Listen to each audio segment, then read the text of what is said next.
वो बहन जी बोली 97 लाख का कर्जा चूका गुरुजी केवल दीप लगाने से शिव को, और आपने जो दीप बताया था, और वो दीप की गणना आज फिर कर रहा हूं इस व्यासपीठ से, फिर बाबा के धाम से। ये मीरा भयंदर की पवित्र भूमि पर अगर वो चरित्र सामने आया है और वो दीदी के माध्यम से अगर बात निकली है, तो उन दीप की गणना फिर बोल रहा हूं इस व्यासपीठ से, फिर वर्णन कर। जो आपने दीप बताया था, उस दीप के प्रभाव से आज हमारा 97 लाख का कर्जा बाबा ने 3 महीने में चुका।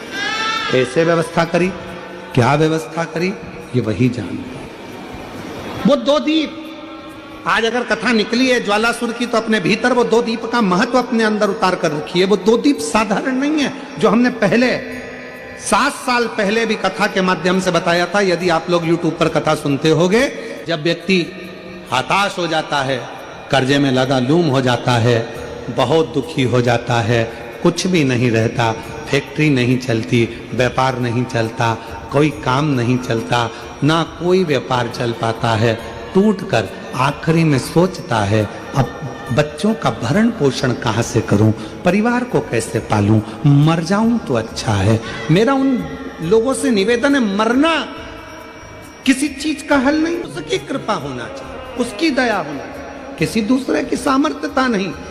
केवल देवता देंगे पल्ला झाड़ कर, और मेरा कुबेर भंडारी देगा छप्पर झाड़ कर, और वो देता है, साधारणता में नहीं देता, थोड़ा बहुत तो देता ही नहीं है। पूरी कथा को देखिए, 10 साल 20 साल 30 साल की कथा निकाल कर देखिए, पूरी कथा की वीडियो आप निकालिए, हर वीडियो में आप देखोगे भगवान ने जिसकी भी गोदी में बच्चा दिया, एक एक तो कम दिया, 2-2 ज्यादा दिया, क्योंकि उसकी रीति है, देता छप्पड़ फाड़ के, थोड़ा बहुत तो देता ही नहीं है। शिव कथा कर, मैं ज्वालासुर को समाप्त नहीं, इसकी बैलेंसिंग करूंगा, और ये ज्योति के रूप में रहेगा। मां शक्ति के पास में भी ज्योति के रूप में, शिव के पास में भी ज्योति के रूप में। इसलिए जब तुम संपूर्ण तरह से हार जाओ, लगे अब कुछ भी नहीं अपने पास में, एकदम खाली हो गए, कुछ भी नहीं बचा, तब बेलपत्र के वृक्ष के नीचे शंकर जी के मंदिर के सम्मुख में 2 दीप लगाना प्रारंभ कर दीजिए। एक लंबी बाती का दीप, एक गोल बाती का दीप, एक शक्ति का, एक शिव का, दोनों दीप घी के, दोनों सामने रखो, बाबा को प्रार्थना करो। शिव मंदिर में लगाने के बाद फिर बेलपत्री के वृक्ष के नीचे जाओ। उस बेलपत्री के वृक्ष के नीचे जाना जिसकी छांव तुम्हारे ऊपर पड़े, पौधा नहीं, पौधे की छांव नहीं आ पाती अपने ऊपर, पौधा छोटा सा रहता तो उसकी छांव नहीं आती। बेलपत्र के वृक्ष की छांव में बैठकर 2 दीप लगाओ जिसकी छांव है। 2 महीना नियम ले लो, शाम के समय पर दिन भर मेहनत करूंगा, परिश्रम करूंगा, अपने व्यापार को बढ़ाऊंगा, कर्म करूंगा, मेहनत करूंगा, और शाम को प्रदोष काल में मेरे घर का कोई भी व्यक्ति जाएगा, शिव मंदिर में 2 दीप और बेलपत्र के वृक्ष के नीचे 2 दीप लगाएगा। 2 महीना इंतजार करना, मेरा बाबा हाथ पकड़कर तुम्हें ऐसा दौड़ाएगा कि शिव अपने आप करुणा करने लगेगा। छोड़ता नहीं है शिव। दुनिया में एक दोस्त ऐसा है मेरा देव अधिदेव महादेव, दुनिया में एक मित्र ऐसे हैं मेरे शंकर भगवान, जिन्होंने शंकर को अपना सर्वस्व मान लिया। दुनिया में शिव वो दोस्त हैं, वो मित्र हैं कि संसार के मित्र भले छोड़ दें, पर मेरा महादेव, इसको मारूंगा नहीं मैं, ज्वालासुर को समाप्त नहीं करूंगा, इसको संतुलन में लेकर। संतुलन में करने के लिए भगवान शंकर ने अपनी वापिस नत्य की मुद्रा को प्रारंभ कर दिया, अपनी नत्य की मुद्रा।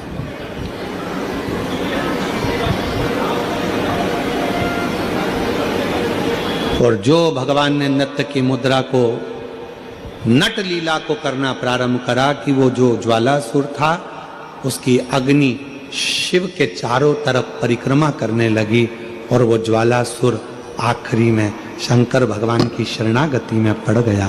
बाबा भोलेनाथ कृपा करिए, दया करिए।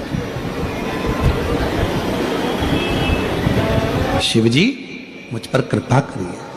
शंकर भगवान ने कहा क्या चाहते हो ज्वालासुर? हम जानते हैं कि तुम मेरे द्वारा प्रकट हुए हो, तुम समाप्त नहीं होगे।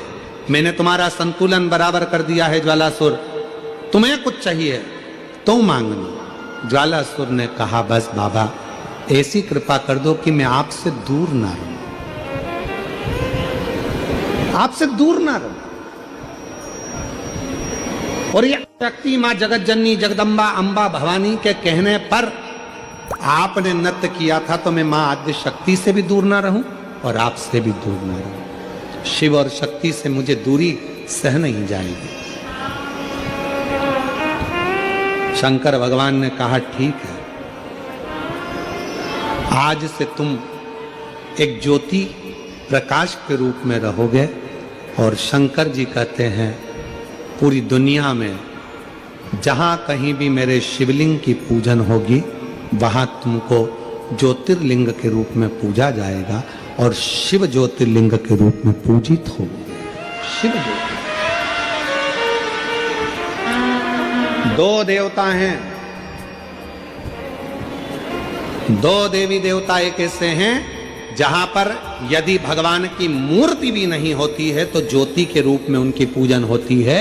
देखिए माँ दुर्गा, पार्वती, जगतजननी, अम्बा, जगदम्बा, माँ दुर्गा एक ऐसी हैं जिनकी मूर्ति भी नहीं होती है तो ज्योति के रूप में उनकी पूजन हो जाती है। वो ज्योति के स्वरूप में पूजा जाती है, ज्योति